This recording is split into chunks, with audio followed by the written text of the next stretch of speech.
अस्सलाम वालेकुम everyone, welcome back to Unity game development series. पिछली वीडियो में अपने प्लेयर को अपनी स्क्रीन की विड्थ के दरमियान में कन्फाइन किया था ताकि वो वहाँ से बाहर ना जा सके। अब इस वीडियो में हम अपने प्लेयर के अंदर थोड़ी सी एनिमेशन ऐड करेंगे, थोड़ा सा स्प्राइट उसका चेंज करेंगे ताकि ये जो बोरिंग सामने क्यूब बनाया हुआ है, स्क्वायर बनाया हुआ है, इसकी बजाय हमारा एक प्लेयर करेक्टर हो जिस तरह से हमारे पास हमारी इस रेफरेंस के अंदर शो हो रहा था। तो हम इसको किस तरह से करते हैं, अगर हम यूनिटी दोबारा से ओपन करते हैं तो अभी मैं प्ले करता हूँ और मैं लेफ़्ट की तरफ जाता हूँ तो हमारे पास कन्फाइंस तो वर्क कर रहे हैं परफेक्टली, उनमें कोई इशू नहीं है। बस इशू ये है कि भाई हम बिल्कुल ही दीवार के साथ चिपके हुए हैं।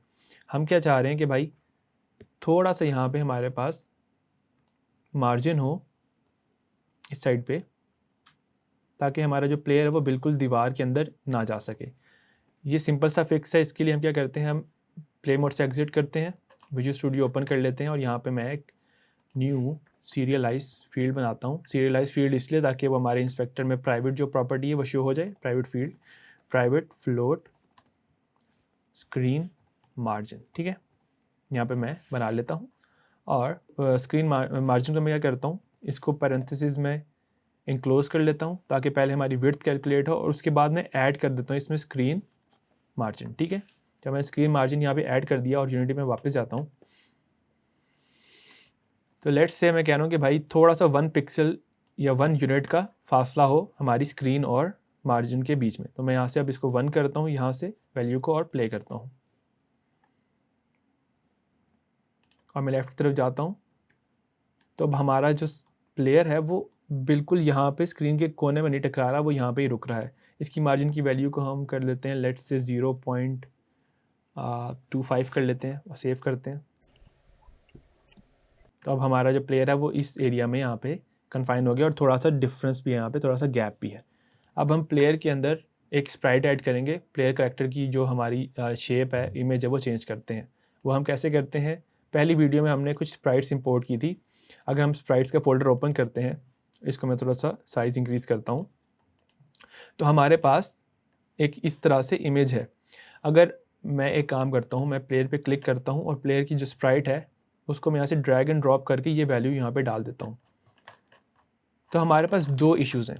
पहला इशू क्या है हमारे पास कि भाई हमारे पास सिंगल प्लेयर का करेक्टर नहीं है, हमारे पास ज़्यादा सारी इमेजेस आ रही हैं, ठीक है। अब ये ज़्यादा सारी इमेजेस क्या आ रही हैं, ये बेसिकली एक स्प्राइट शीट है। एक सिंगल स्प्राइट का मतलब होता है कि वहाँ पे एक इमेज है, शीट का मतलब होता है कि ज़्यादा सारी इमेजेस हमारे पास एक सीक्वेंस में है। दूसरा इशू ये है कि भाई ये बिल्कुल ज़्यादा ब्लर है। हमारी रेफरेंस के अंदर काफ़ी क्रिस्प हमारी इमेज थी। अब इसको हम कैसे फिक्स करते हैं, हम क्या करते हैं भाई, हम इसको कंट्रोल-C करते हैं और हमारी जो एनिमेशन शीट है उस पर क्लिक करता हूँ मैं। तो यहाँ पे हमारे पास टेक्सचर टाइप है स्प्राइट 2D एंड UI, बिल्कुल परफेक्ट है क्योंकि जो 2D टेम्पलेट थी उसके अंदर ये ऑटोमेटिकली सेट होती है। स्प्राइट का जो मोड है, अगर मैं इस पर क्लिक करता हूँ तो सिंगल है या मल्टीपल या पॉलीगॉन। हमारे पास ये ऑब्वियसली स्प्राइट शीट है तो मल्टीपल इमेजेस हैं। तो मल्टीपल पे क्लिक करता हूँ, अप्लाई के बटन पे मैं यहाँ पे क्लिक कर लेता हूँ और उसके बाद मैं क्या करता हूँ भाई, अगर मैं दोबारा से इसको यहाँ पे असाइन करता हूँ तो भाई ये अब हमारे पास रेड आ गई, यानी कि अब हमारे पास ये स्प्राइट शीट डायरेक्टली यहाँ पे असाइन नहीं हो सकती। अब हम क्या करते हैं, हम दोबारा से स्प्राइट शीट पे क्लिक करते हैं और यहाँ पे ये बटन बना हुआ है भाई स्प्राइट एडिटर, इस पर मैं क्लिक करता हूँ, हमारे पास एक न्यू विंडो ओपन हो जाएगी। इसको मैं मैक्सिमाइज़ कर लेता हूँ। अब हमारे पास ये ब्लर करके थोड़ी सी इमेजेस नज़र आ रही हैं। अब हमने क्या करना है, बेसिकली अगर हम सिंगल इमेज को यूज़ करना चाहते हैं तो हम चाह रहे हैं कि भाई हम इसको स्प्लिट कर लें डिफरेंट पार्ट्स में। हम कैसे करेंगे, उसके लिए एक प्रोसेस होता है स्लाइस करना। अगर फॉर एग्जांपल केक है या पिज़्ज़ा है तो जब आप उसको स्लाइस करते हो तो उसके डिफरेंट पीसेस हो जाते हैं। सेम कॉन्सेप्ट यहाँ पे भी अप्लाई हो रहा है। मैं स्लाइस के बटन पे क्लिक करता हूँ, हमारे पास डिफरेंट ऑप्शंस हैं। फॉर नाउ हम क्या करते हैं भाई, यहाँ पे ऑटोमेटिक पे क्लिक करते हैं और स्लाइस कर लेते हैं। अब मैंने ऑटोमेटिक पे क्लिक करके जब स्लाइस किया तो हमारे पास डिफरेंट यहाँ पे बाउंडिंग बॉक्सेस यहाँ पे बन गए हैं जो कि डिफरेंट इमेज के पार्ट्स को रिप्रेजेंट कर रहे हैं, ठीक है। अब मैं यहाँ से इसको अप्लाई करता हूँ और एग्जिट कर देता हूँ और अब मैं जाता हूँ प्लेयर पे क्लिक करता हूँ और यहाँ पे अब मैं इसको देख रहे हैं, अब इस स्प्राइट की जो इमेज थी इसके आगे एक एरो बन गया, इस पर अगर क्लिक करें तो हमारे पास मल्टीपल सेपरेट इमेजेस यहाँ पे शो हो रही हैं। मैं प्लेयर पे क्लिक करके बाय डिफ़ॉल्ट ये जो सबसे पहली वाली है वो यहाँ पे असाइन कर देता हूँ, ठीक है। अब 2 इश्यूज़ हैं। इश्यूज़ क्या हैं भाई? एक कि हमारी जो ये प्लेयर की स्प्राइट है ये बहुत छोटी है, ठीक है, नज़र भी नहीं आ रही कि गेम व्यू में जाएँ, और दूसरा वही कि वो ब्लर है। तो सबसे पहले हम क्या करते हैं भाई, इसकी ब्लरीनेस को फिक्स करते हैं। उसके लिए हमारे पास फ़िल्टर मोड अभी यहाँ पे बायलिनियर है। बायलिनियर बेसिकली नॉर्मल इमेजेस के लिए यूज़ होता है। ये हमारी इमेजेस में एंटी एलियासिंग, जो कि बेसिकली स्मूथिंग का एक फैक्टर है, वो अप्लाई करता है। लेकिन पिक्सल आर्ट में क्योंकि हम पिक्सल बाय पिक्सल कर रहे होते हैं और पिक्सल बाय पिक्सल में आपको स्मूथिंग नहीं चाहिए होती, तो उसके लिए हम फ़िल्टर मोड पे क्लिक करके यहाँ पे पॉइंट यानी कि कोई फ़िल्टर नहीं है, हम इस पे अप्लाई कर देते हैं। और उसके बाद अगर हम देखेंगे तो हमारा जो प्लेयर का करैक्टर है वो बिल्कुल यहाँ पे स्मूथ और क्रिस्प डिस्प्ले हो रहा है। उसके बाद टेक्सचर में कुछ कंप्रेशन ऐड है, हम यहाँ पे इसको नन कर देते हैं और अप्लाई कर देते हैं। अब इसके जो कलर्स हैं वो बेहतर हो गए हैं थोड़े से, क्योंकि जब कंप्रेशन की थी तो उसने उसके पिक्सल्स को कंप्रेस कर दिया था। अब हमारा जो दूसरा मसला है कि प्लेयर बहुत छोटा दिख रहा है हमें। अब हमारे जो प्लेयर की स्प्राइट शीट है, ख़ासतौर पर जब हम पिक्सल आर्ट पे काम कर रहे होते हैं, तो पिक्सल आर्ट में हमें गेम बनाने से पहले कुछ पिक्सल के साइज़ या उसकी डायमेंशन सेट करनी पड़ती है। अब पिक्सल आर्ट की गेम्स डिफरेंट तरह की हो सकती हैं, 8 बिट हो सकती हैं, 16 बिट, 32 बिट, 64 बिट, जितने मर्जी आप पिक्सल ऐड कर सको। अब जो मैंने आर्ट यहाँ पे सेलेक्ट की है वो सारी 16x16 बिट की ग्रिड पे बनी हुई है। तो उसको फिक्स करने के लिए हम यहाँ पे पिक्सल पर यूनिट, मतलब हर यूनिट में कितने पिक्सल यहाँ पे आ रहे हैं, अभी हर यूनिट में 100 पिक्सल्स हैं, ये एक यूनिट एक बॉक्स रिप्रेजेंट कर रहा है। इसको मैं कर देता हूँ 16, ठीक है। इसको 16 करने के बाद मैं अप्लाई करूँगा तो हमारा जो प्लेयर का करैक्टर है आप देख सकते हैं कि भाई वो प्रॉपरली यहाँ पे शो होने लग गया है, ठीक है। अब हम क्या करते हैं भाई, अपने मेन कैमरा पे क्लिक करते हैं और इसका साइज़ थोड़ा सा हम यहाँ पे छोटा कर देते हैं ताकि हमारा प्लेयर जूम इन हो जाए, सही है।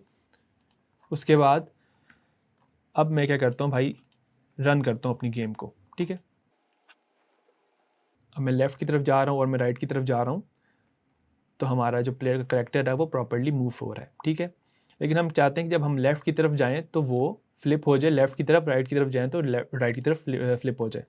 फ्लिपिंग के लिए अगर मैं प्लेयर पे जूम करता हूँ तो यहाँ पे एक स्प्राइट रेंडर के ऊपर एक ऑप्शन है फ्लिप एक्स का, यानी जब लेफ़्ट जाए तो फ्लिप एक्स हो जाए और जब राइट की तरफ जाए तो ये इस तरह से हमें दिख जाए।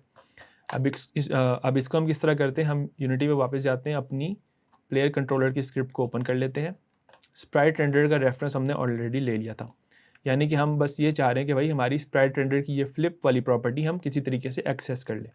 तो हम किस तरह से करेंगे, हम अपडेट मेथड में जाते हैं, यहाँ पे कमेंट डाल देते हैं कि भाई flip player based on input. हम यहाँ पे लिख दें कि भाई if input dot x is less than 0, यानी कि हम लेफ़्ट की तरफ जा रहे हैं, and sprite render dot flip x is not equals to true, ठीक है। यानी कि हम राइट की तरफ जा रहे हैं बेसिकली, यानी कि हम लेफ़्ट की तरफ जा रहे हैं बेसिकली, और हम ऑलरेडी जो है वो लेफ़्ट की तरफ फेस नहीं कर रहे, यानी कि इस तरह नहीं कर रहे। तो हम क्या करते हैं भाई, हम sprite render dot flip x equals to true कर देते हैं। अब सेम कॉन्सेप्ट हम राइट के लिए भी यूज़ करते हैं, एल्स इफ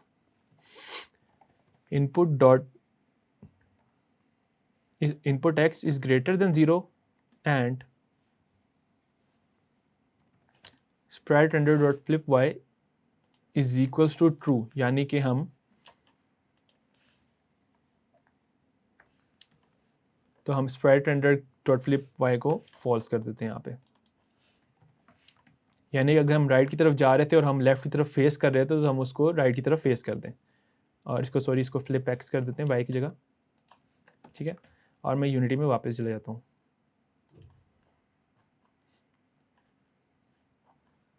गेम व्यू में जाते हैं और इसको प्ले करते हैं।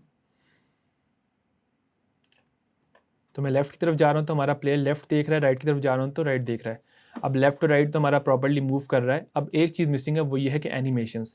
तो चलिए एनिमेशन ऐड करते हैं अपने प्लेयर के अंदर। कंट्रोल एस करता हूँ, सेव हो जाएगी हमारा सीन। आप सेव करना ना भूला करें, क्योंकि अक्सर ये होता है कि आपकी यूनिटी क्रैश हो जाती है और आपका जो काम है वो सारा ज़ाया हो जाता है।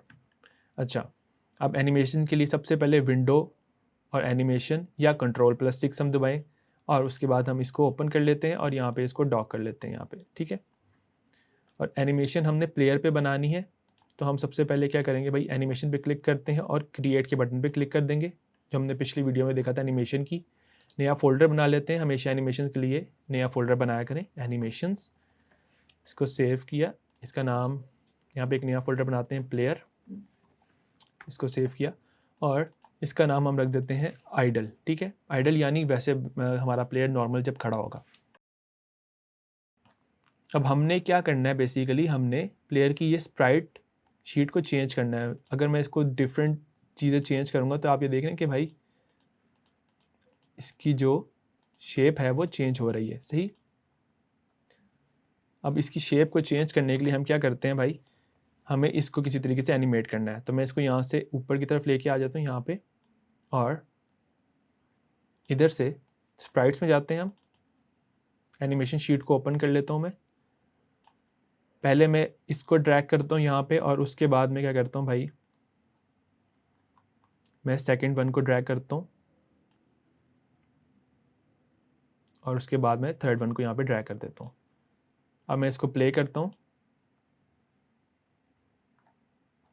तो हमारा प्लेयर जो है वो समवट एनिमेट यहाँ पे हो रहा है। ठीक है,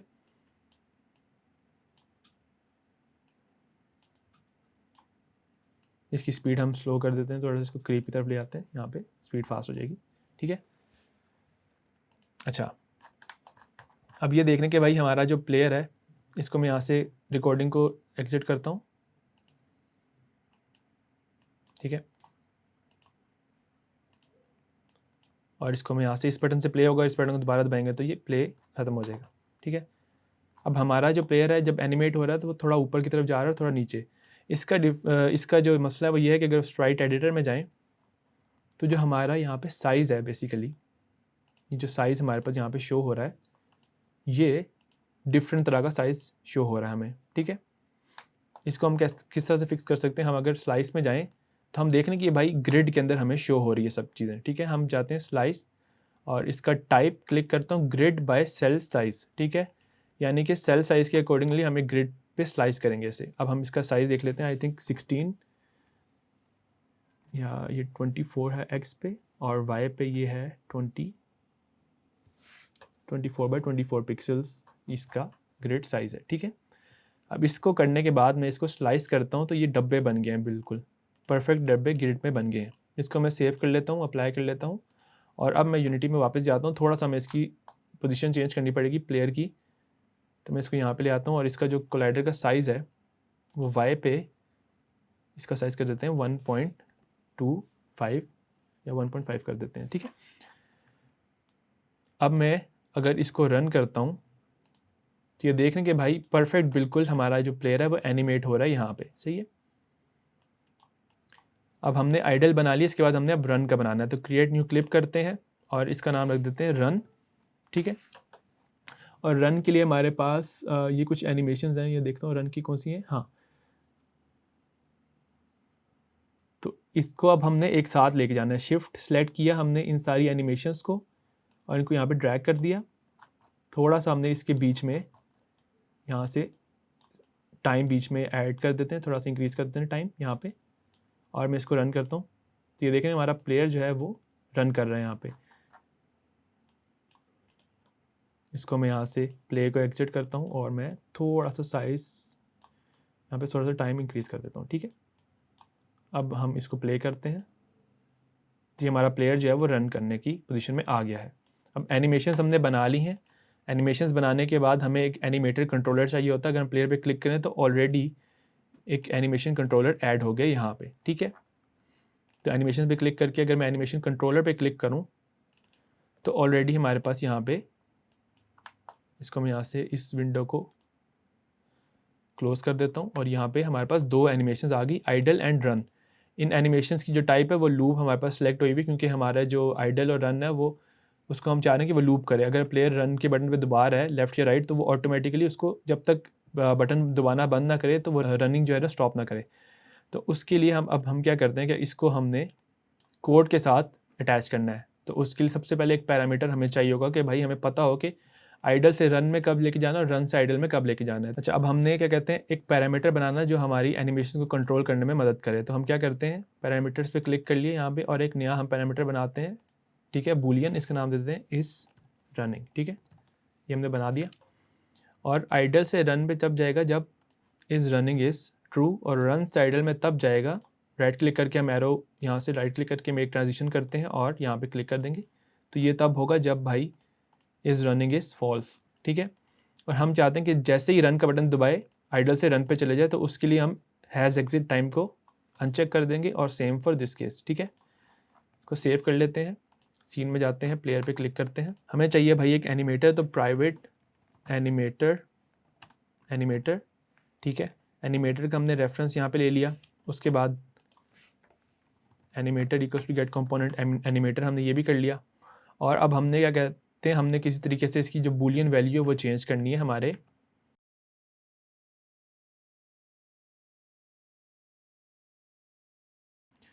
एनिमेटर की ये जो वैल्यू है हमने किसी तरीके से चेंज करनी है। तो हम कैसे करेंगे, हम चेक करते हैं कि भाई if input x is not equals to zero, यानी अगर ज़ीरो नहीं है हमारा इनपुट एक्स, तो हम क्या करते हैं भाई, या फिर हम ये काम करते हैं, हम कहते हैं भाई एनिमेटर डॉट सेट बूल, और यहाँ पे हम लिख देते हैं भाई इज़ रनिंग, और इसकी वैल्यू क्या है भाई, input x is not equals to zero, ठीक है।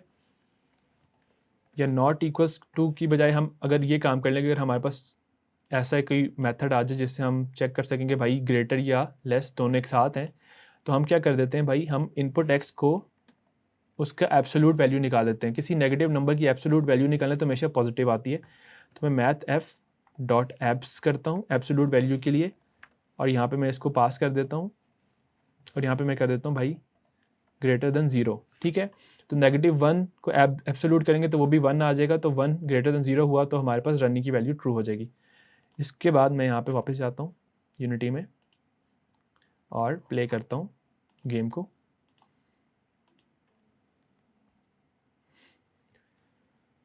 तो हमारा प्लेयर एनिमेट हो रहा है,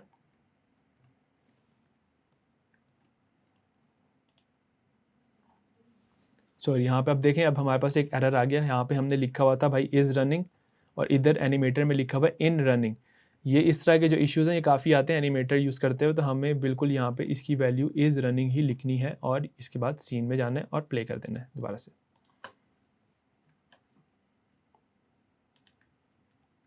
देखने हमारा प्लेयर अब रन कर रहा है लेफ़्ट एंड राइट, लेकिन इसमें थोड़ा सा एक डिले ही आ रहा है कि भाई जब मैं रन करने के बाद एकदम से स्टॉप करता हूँ तो फिर भी वो थोड़ा सा एनिमेशन चल रही होती है। ये बेसिकली ट्रांजिशन हो रही है। ट्रांजिशन अच्छी चीज़ होती है जब हम एक 3D गेम बना रहे होते हैं, बट 2D गेम खासतौर पे पिक्सल आर्ट के लिए हमें ट्रांजिशन की ज़रूरत नहीं होती। तो उसको कैसे फिक्स करेंगे, ट्रांजिशन के एरो पे क्लिक करते हैं और इसके बाद सेटिंग्स का बटन बना हुआ। आप ये देख रहे हैं कि ये हमारे पास एक ब्लू सा यहाँ पे बॉक्स बना हुआ है, ये बेसिकली ट्रांजिशन का टाइम है। अगर मैं सेटिंग पे क्लिक करूँ और यहाँ पे ट्रांजिशन ड्यूरेशन पे क्लिक करूँ तो इसको मैं बिल्कुल ज़ीरो कर देता हूँ, ठीक है। इधर से भी ज़ीरो कर देता हूँ और यहाँ से भी ट्रांजिशन ड्यूरेशन को ज़ीरो कर देता हूँ। सेव करते हैं, गेम पे जाते हैं, प्ले करते हैं।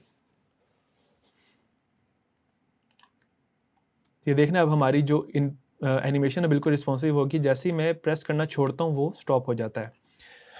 तो अब इस वीडियो में हमारा जो प्लेयर करेक्टर है वो प्रॉपर्ली मूव भी कर रहा है, एनिमेट भी कर रहा है, और हमारे स्क्रीन के बाउंस में भी वो एकदम से कन्फाइन होकर रह रहा है। अब अगली वीडियो में हम फ्रूट जो है, हमारी जो गेम में फ्रूट का लॉजिक है वो हम बनाएंगे। तो मिलते हैं अगली वीडियो में। अल्लाह हाफिज़।